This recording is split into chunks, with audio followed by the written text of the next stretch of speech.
Délinquant et trafiquant de drogue dès l'âge de 14 ans, Rodrigue Tendu a vécu une conversion fulgurante devant le Saint-Sacrement à Paray-le-Monial.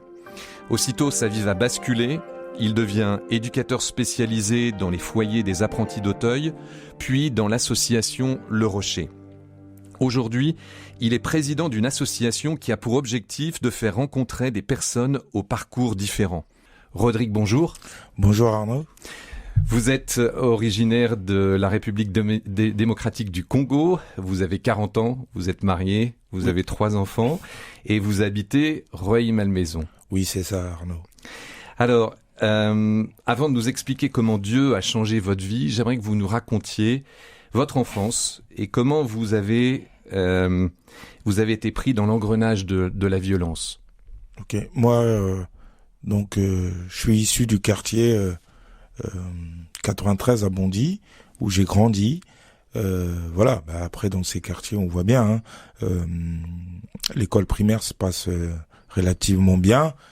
C'est au collège que tout bascule, où on doit s'affirmer, rechercher son identité, parce que nous on avait comme idéal de vie, c'est pas le premier de la classe, mais le mec le plus fort, qui a le plus de nanas, tout le tralala. Voilà, pour ma part. Et après, dans ces cas-là, dans ces lycées-là, ou dans ce territoire-là, à un moment donné, on s'est retrouvés tous dans le même lycée. Une orientation. Bon, moi j'avais de la chance que je travaillais un peu bien. Du coup, j'étais en général, mais on s'est retrouvés dans un groupe scolaire où il y avait le lycée général et le lycée professionnel. Et c'est là, en face d'une cité où on était en guerre avec eux. Et du coup, de bagarre à bagarre, et ça devenait impossible pour nous, des mecs de Bondy, des gens de Bondy en tout cas, de retourner au lycée. Du coup, on s'est mis à traîner dans la rue. Vous traîniez dans la rue, vous vous bagarriez avec les gars de la cité d'en face. Voilà.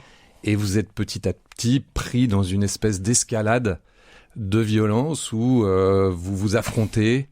Voilà. Et non, vous armez. Oui, voilà. Et du coup, petit à petit, le fait qu'on pouvait plus aller à l'école, parce que c'était risqué pour nous, parce que c'était juste à côté de leur territoire à eux.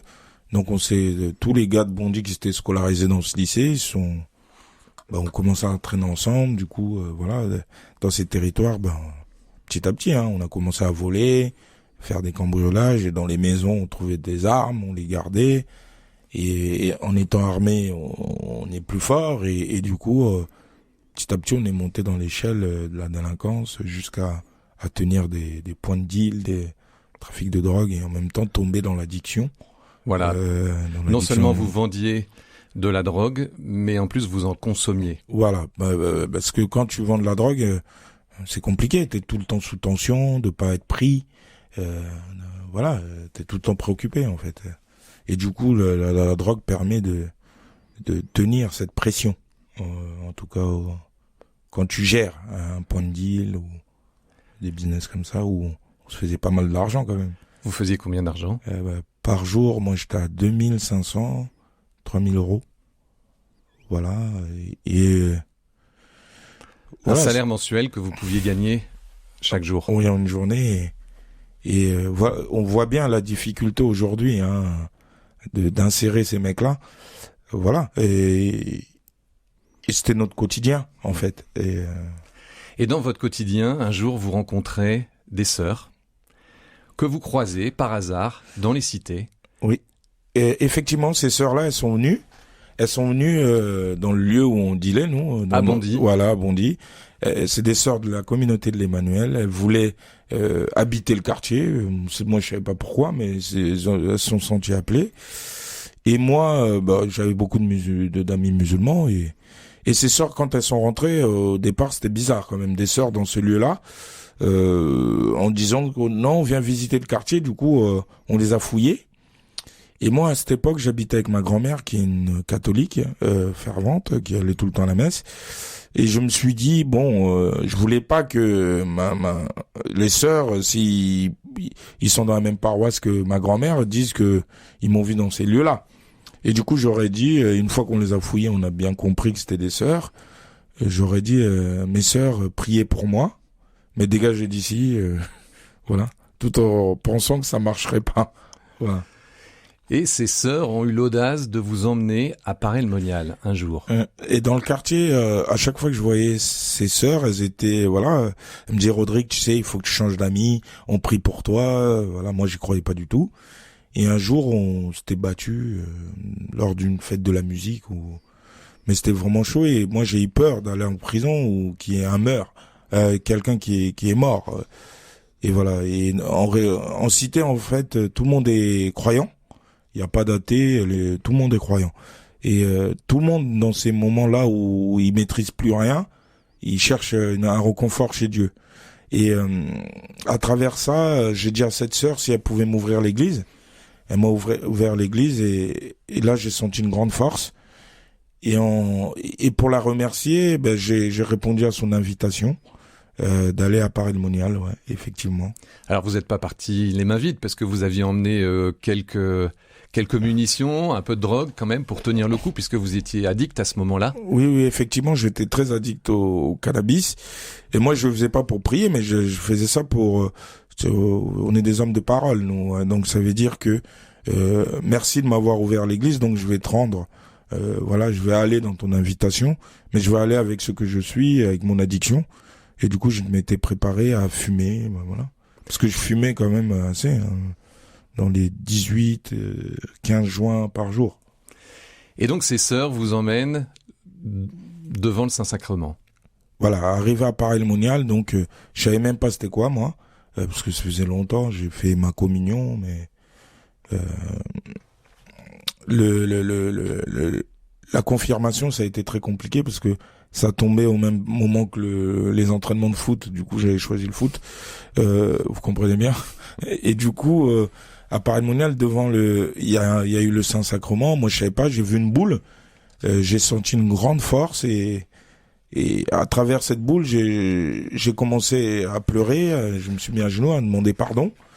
Et il y a une voix intérieure et c'est là que j'ai vu que Dieu parlait, qui m'a dit va, jette tout ce que t'as et voilà. Et j'ai fait ça et depuis ce jour-là, j'ai arrêté de fumer. Depuis ce jour-là, vous n'avez plus touché un joint. Plus jamais. Vous êtes passé d'une consommation de 18 joints par jour à 0. À 0. Comment c'est possible, ça? Ah ben, c'est par grâce. C'est la grâce que Dieu m'a faite. Voilà. Après, pendant toute cette période-là, et c'est le fait aussi que j'étais à Paray-le-Monial. Donc, je me suis bien nourri spirituellement, et en rentrant en Bondy, j'étais complètement joyeux, transformé, le feu sacré. Et ce qui a posé problème après à mes amis avec qui on faisait tous ces conneries-là. Qu'est-ce qu'ils ont pensé? Ils ont pensé que j'avais pété les plombs, que je chantais des alléluia partout. Voilà, et petit à petit, le Seigneur m'a libéré. Et m'a libéré d'eux, en tout cas, pour mieux les retrouver plus tard. Alors justement, comment on passe d'une vie où on est sous l'emprise de la drogue, on est sous l'emprise justement d'un système, à une vie beaucoup plus simple, plus démunie, plus libre. Comment ça se passe, ça? Ça se fait pas du jour au lendemain. Non, ça prend tout son temps. Mais en même temps, on devient mendiant de l'amour qui nous a fait pleurer. Cet amour-là, je l'ai jamais rencontré. Je l'ai jamais senti, et l'amour que j'ai rencontré devant le Saint-Sacrement, cet amour-là, c'est ça qui nous rend mendiants, et personne peut nous la donner. Et du coup, on recherche ça sans cesse. Et du coup, petit à petit, c'est ça qui s'est passé, et on voit bien que ça prend du temps pour rentrer dans les guérisons, tout ça, mais en même temps, on sait que c'est ça. On a expérimenté quelque chose qui nous dépasse. Et du coup, cette grâce-là, c'est ça qui m'a permis de tenir. En tout cas, ces moments de transformation, si je peux dire. Mais voilà, c'est un peu ça. Donc vous avez intégré les foyers les orphelins d'Auteuil, et puis le Rocher. Donc vous avez été éducateur, vous avez été formé à être éducateur, ce qui vous a permis aussi d'abandonner petit à petit tous les codes que vous aviez appris pendant toutes ces années dans les cités. Pendant ma transformation, je me suis dit, si Dieu m'a tant donné, peut-être qu'il m'appelait à être prêtre, mais avec les blessures que j'avais, beaucoup de femmes, tout ça, et c'était compliqué. Et après ça, oui, effectivement, Dieu m'a parlé et m'a dit, va et relève les genoux affaiblis. Et c'est de là que est née ma vocation d'éducateur. Et je me suis retrouvé dans un foyer où j'ai appris la douceur, parce que les codes que je connaissais, moi, c'était les codes de la violence. Et un jour, un jeune, je lui dis d'aller se coucher, il m'insulte. Parce que c'était l'heure du coucher, je voulais lui casser la gueule. Et ça, c'était les codes que j'avais appris, moi, dans mon quartier. On parle pas mal aux plus anciens, tout ça. Voilà. Je voudrais qu'on revienne sur le dialogue interreligieux que vous pouviez avoir avant. Vous disiez tout à l'heure que tout le monde est croyant en cité. Oui. Donc, l'athéisme n'existe pas. Non. Vous aviez des copains musulmans, chrétiens, et vous priez, en fait. C'était tout à fait normal que chacun puisse prier, que chacun puisse se tourner vers Dieu, vers son Dieu, oui, c'est ça. Au moment où ça n'allait pas. Oui. Bah oui, même dans la connerie, hein, on prie. Quand on est en garde à vue, tout ça, dans les geôles, on priait. On prie, ouais, Dieu sauve-moi. Parce que nous, notre idéal, c'est Dieu. Personne n'est plus puissant que Dieu. Vous voyez, c'est pour ça. Après, on est dans la toute-puissance, c'est vrai. Mais après, Dieu, petit à petit, je rentrais de cette toute-puissance-là à l'amour. Et Dieu m'a toujours préservé. Et quand je relis, voilà, j'ai pas fait de prison, mais beaucoup d'amis ont fait de la prison. Et je me dis que j'ai été préservé quand même.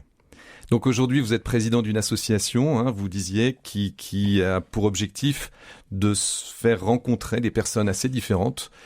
En fait, des leaders des quartiers et des leaders économiques. Parlez-nous un peu de ce projet. Le fait que j'ai travaillé au Rocher, j'ai vu une France un peu très éloignée de la mienne. Et en même temps, j'ai expérimenté la puissance de la rencontre mixte qui peut être fécond. J'ai pu aussi expérimenter que la pauvreté, il y en a qu'une, mais elle s'exerce de plusieurs manières. Il y a la pauvreté du ghetto chic, et il y a la pauvreté du ghetto choc. Et à la rencontre de ça, on peut faire naître quelque chose de beau. Et je me suis dit, beaucoup de jeunes, en fait, dans ces quartiers, ils ont pas une définition, ils existent pas parce qu'ils sont, ils existent parce qu'ils ont. Et je me suis dit, beaucoup, ils se sacrifient d'une manière économique. Et je me suis dit, comment mettre en lien les leaders des quartiers, les leaders économiques, afin que naisse une relation déjà gratuite et fraternelle, pour pouvoir par la suite créer quelque chose qui va rentrer dans l'ordre de l'amour et de la légalité de la société française. Vous croyez en la puissance de la rencontre? Oui, c'est ça. Ouais, parce qu'elle a changé ma vie, ouais, cette rencontre. Voilà. Rodrigue Tendu, merci pour votre témoignage. Mais merci à vous, Arnaud.